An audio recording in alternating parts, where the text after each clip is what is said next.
is tied. Just as the power play was set to expire, Draisaitl pours it into the back of the net for his 34th goal of the year.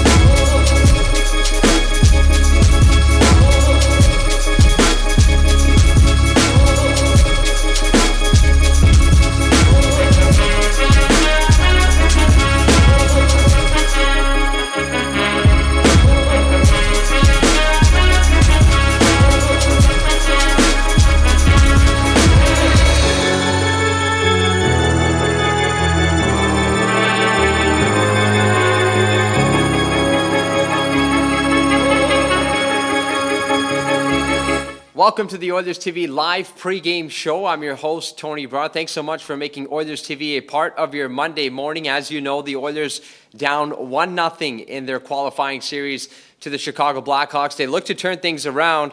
As James Neal said, Game 1 was a wake-up call as they were not fully committed to the way they needed to play to win Saturday afternoon's hockey game. Now, head coach Dave Tippett, will be hearing from him in just a few moments. I'm assuming he's going to be asked who's going to be starting in goal for the Edmonton Oilers, so we'll await word on that. And we also heard from Tippett yesterday saying this team needs to be more physically engaged. And again, that doesn't mean going around and checking everything that is in your way and being a wrecking ball. It's about being tough in the corners, tough on the walls, tough in the face-off dots, tough in front of the net. And those little things, those little battles, if you can win them, especially at this time of year, they can really go a long way. Now, I've never done this in my TV career before, but I'm going to be tossing it to myself for yesterday's edition of Boston Pizza Oilers Today for your pregame report. Let's toss to myself.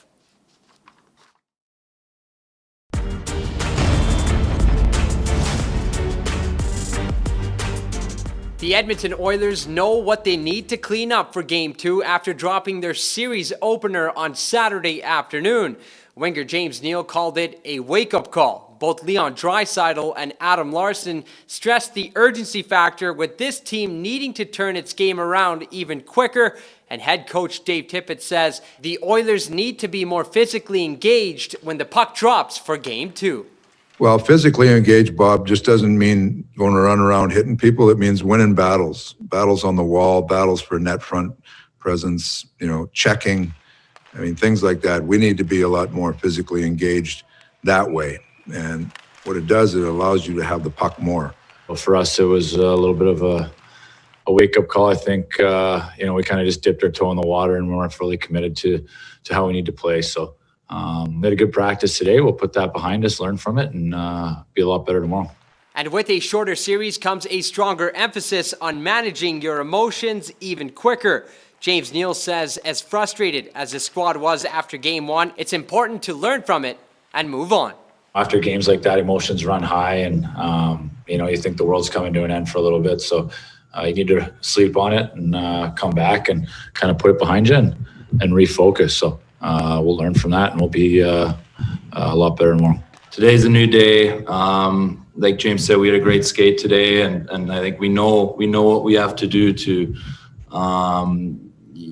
be successful and be a good team and a hard team to beat. So you have to be frustrated about it for a little bit, but you obviously can't dig too deep into that. It's one game, and we have to look forward to try and win Game 2.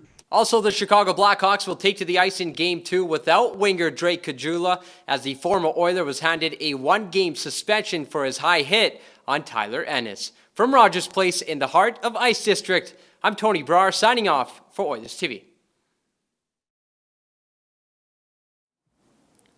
Thanks, Tony, for that report. I've never done that before in my life. So you did hear that the Oilers need to manage their emotions, especially after how frustrated they were after Game 1. They went to the Terwilliger Rec Center for practice on Sunday afternoon, and they said they were in good spirits. And even during the Zoom call yesterday, you saw them share a little bit of laughs during a technology malfunction. But you also heard that Drake Caggiula is suspended for 1 game. We do have the clip from NHL's Department of Player Safety for you. Let's toss it to them now. Delivered a high, forceful hit on Oilers forward Tyler Ennis that picked the head, making it the main point of contact on a hit where such head contact was avoidable. As the video shows, with the puck in the Oilers zone, the Blackhawks attempt to move the puck to the point as Ennis guards the high slot. The puck is tipped into open ice. It looks like there is no audio with that clip, and that's okay. We're just going to show you visuals and the video from the NHL Department of Player Safety, just basically explaining why the ruling was a 1-game suspension. Obviously, the principal point of contact for Drake Caggiula's hit was on the head of Tyler Ennis. Again, we can report that Tyler Ennis did skate yesterday afternoon. And it is also important to note that the head contact on this play is avoidable. Right now, while we acknowledge that Ennis's body moved slightly while making a play on the puck, is at the podium at the JW Marriott. Let's toss to the hotel now. To ask your questions to be put into a queue, and then I will ask you to unmute yourself, and then you can ask your question. First question from John Dietz. John, as soon as your microphone's active, you can go ahead. Hey, Dave, I just had a question, and maybe you don't have any experience with Coach Jeremy Colleton, but have you ever met him before this series? Do you have any information about him, and what's it like coaching against a younger coach like him? Yeah, I met Jeremy a couple times. We actually have some mutual friends. We've got some history together in Prince Albert, so it's known about him for a long time, and obviously, he's a good coach. When you look at Chicago bringing a young guy like that in with the guy that used to be there, they have full confidence in him, and obviously, he's done a good job. Next question, Ryan Rashad. Go ahead, Ryan. Dave, are you prepared at this point to announce who your starting goaltender is tonight, and what your reasoning is? Our starting goaltending is Koskinen. Next question, Jim Matheson. Jim, as soon as your microphone's active, you can ask your question. Go ahead. Dave, are you prepared to maybe switch up your forward lines and maybe move Ennis on with Connor and put Nuge back with Leon? And we've got everybody available tonight. We'll sort that out as we go on here. Thank you. Reminder to ask your questions, use the raise hand function. Another question from Jim Matheson. Jim, as soon as your microphone's active, go ahead. Must not be many people on this conference call on a holiday Monday. I have a couple of questions. One, Athanasio hardly played last game. Is that because there were a lot of power plays in the game? And the other question I have for you is, several of the coaches are wearing tracksuits and stuff behind the bench now. You're wearing a shirt and a tie. Have you thought about switching it up? No, we had talked about it a couple of weeks ago, what we, just the different options, and talked about warmth and safety and everything. And ultimately it came back to, we wanted to make this as normal as possible. Coaches wear suit and tie during the game in a normal game, and that was the mindset behind our decision to do that. But there was some concern about, there's lots of water and splashing and stuff going on behind those benches, and the ability to get things in and out of dry cleaning and cleaned and stuff like that. So there were some teams that had concerns, but we decided to go with the suit and tie. What was the other question? Athanasio. Oh yeah, AA. Yeah, he got lost a little bit in some shuffle there with the special teams. He was all right, but he's a player. We're looking for him to bring some speed and energy to our lineup, and we'll see where it goes tonight. Next question, Derek Van Diest. Derek, as soon as your microphone's active, you can go ahead. Hi, Dave. Yeah, I just wanted to ask you, when you look back at your penalty kill, I know Chicago scored a few power play goals. What did you see in there, and is there something that you can kind of tweak, or did the Blackhawks do something kind of that maybe you weren't ready for on their power play? No, we did. Everybody's pre-scouted. You know what they're going to do. Just we made a couple of errors. First one, we had a couple defensemen caught in the corner and fell down and left us vulnerable in some layers. So we gave up the first one there. The last one was a deflection that was actually the shot was going about 3 feet wide and deflecting going in. So we've looked at it. We, there's some areas that we think we can improve on, but it was like the rest of our game. We were just, we weren't good enough. We'll have to improve tonight. Next question from Mark Spector. Mark, go ahead. Dave, talk to us about pressure a little bit. Obviously you got to win this game. You're down 2-0. Are you okay with your players feeling a fair bit of pressure here and reacting hopefully the right way to it? Or as a coach, do you try to take the pressure off? Well, I think you have to recognize the situation you're in, whether you call it pressure or we got to prepare to win a game. And that's as simple as that. We know we have to be better than we were in game one. There's pressure for us to play better, but also you recognize the situation you're in. You've got to find a way to win a game to get it to best of 3, and that's what our goal is tonight. But we're going to find out a lot about our team. How we play tonight, how we deal with going out in a must-win game. Let's see how we react. Next question, Jim Matheson. Jim, as soon as your microphone's active, you can go ahead.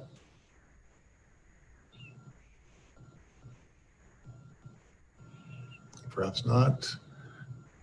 Okay, we'll go to Ryan Rashog. Ryan, as soon as your microphone's active, go ahead. Thanks, Andre. Dave, can you maybe just discuss the quality of game that Koskinen had given you through large chunks of the year? And though he doesn't have a ton of experience in this particular arena, he does have some from the KHL, and how you think he'll handle the pressure of NHL playoff hockey? I don't look at Koski as inexperienced. He's got lots of experience. He's it's not like he's a young guy getting thrown out there for the first time. So he's a steady guy. He'll go in and he'll give us a solid game. And we've talked about that since day one of the season. We've got 2 goaltenders we feel like can play, and our team will play well in front of either of them. And so Koski will get the start tonight, and we expect him to play well. We'll try Jim Matheson again. Jim, go ahead. Dave, the incident with Tyler Ennis and Drake Caggiula, at the time, did you think, oh, that's a hit to the head, and why are they not calling a penalty? Because Ennis got a penalty right after that for delay of game, and yet it was fairly obvious if you saw a replay that he creased him in the head. That's exactly. On the bench, we talked about it. Very obvious. Thought it was a dangerous hit, but when there's no call, there's nothing you can do about it. You got to move on. The league took care of it. Okay, we'll take another question from Ryan Rashog. Ryan, go ahead. Dave, have you had much in the way of interactions with your captain the last couple of days? What's your sense of kind of where his head is at and his level of readiness after what happened in game one? We've had lots of conversations with all our players and together, and Connor's certainly a part of that.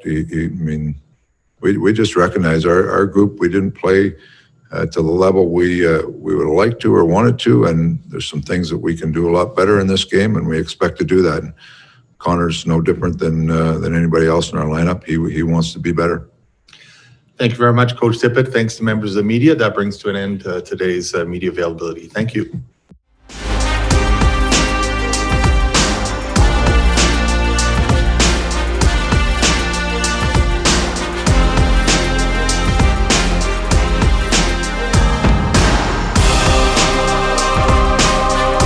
And there was the Oilers bench boss explaining that he is going to go with Mikko Koskinen in goal tonight.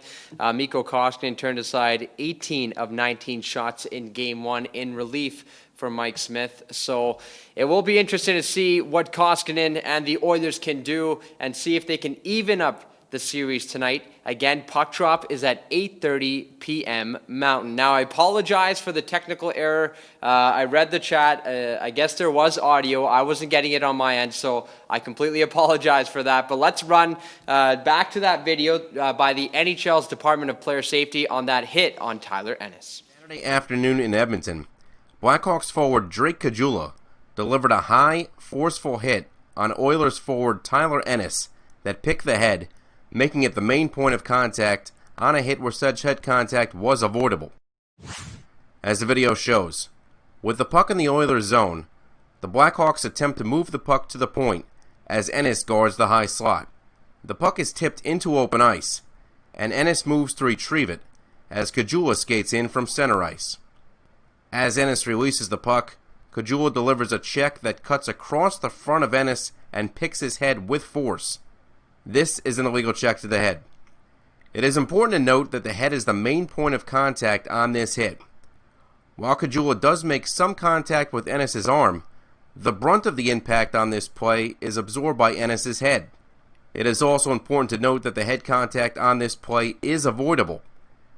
While we acknowledge that Ennis' body moves slightly while making a play on the puck, he does not materially change the position of his head or body in a way that substantially contributes to the head being the main point of contact. If Caggiula wants to deliver this check, he must take an angle of approach that hits through Ennis' core, rather than cutting across the front of his body and making the head the main point of contact. To summarize, this is an illegal check to the head. Caggiula has been neither fined nor suspended previously in his 222-game NHL career. The Department of Player Safety has suspended Drake Caggiula for one Stanley Cup qualifier game. Again, apologies on my end. I wasn't getting audio beforehand, but there was the NHL Department of Player Safety's reasoning for handing down a one-game suspension for Drake Caggiula, who will in turn not dress for the Chicago Blackhawks on Monday night. Now it's time for everyone's favorite part of the Oilers TV live segment, and by everyone, I mean my mom. Let's roll to Tell Tony. Oilers fans, we want to hear from you. It's time for Tell Tony.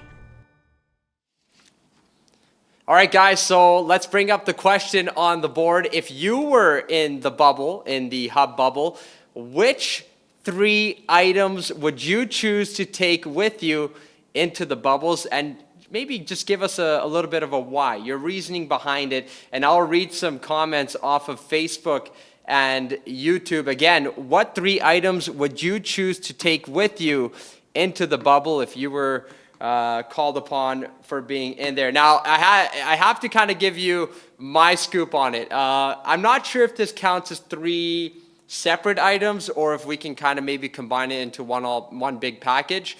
But I'm really big on my golf game right now. I would take my putter, my golf balls, and my Edmonton Oilers putting green, which is all set up over here in the hallway, actually, because we do spend a lot of time here at Rogers Place. So I got to work on my putting game as much as I can. Anyone who has seen my golf game knows I need all the help I can get. So those are my 3 things. But if you guys are kind enough and we can package all of that together, then I'd also bring my hockey stick along with the ball hockey ball. You guys, some of you guys know, you guys brought it up in the comment section before. I play ball hockey, and I play a lot of ball hockey. And the other one, I would have to say probably my Google Home.